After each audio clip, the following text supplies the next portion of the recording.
Hi guys, இன்னைக்கு ரொம்ப ஹெல்த்தியான சோகன் மில்லட்ஸில் பண்ணுற சப்பாத்தி தான். ஸோ இதை நானே வாங்கி நாங்களே அரைச்சிருவோம். அரைச்சி இதிலே சப்பாத்தி செய்வோம். பாருங்கள் எவ்வளோ சாஃப்ட்டாக இருக்குது.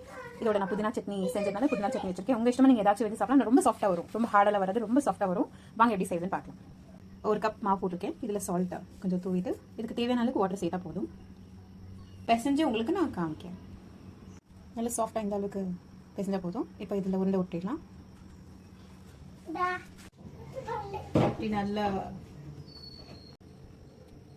இந்த அளவுக்கு ரோல் பண்ணிட்டு இதில் கொஞ்சம்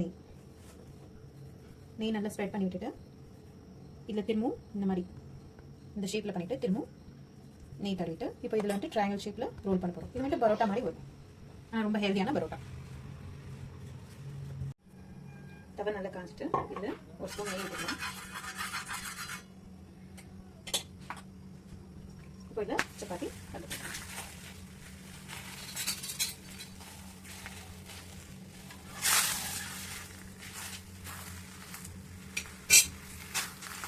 நல்ல ஹெல்தியான சப்பாத்தி வித் கீ. எந்த ஆயில் ப்ரிசர்வ் ஆயிலே இல்லை, நெய்லே பண்ணி எடுத்தேன். நீங்கள் இப்படி பண்ணீங்கன்னா நல்ல புசு புசுன்னு வரும் சப்பாத்தி. குழந்தைங்களுக்கும் இந்த ட்ரையாங்கிள் ஷேப் ரொம்ப பிடிக்கும்.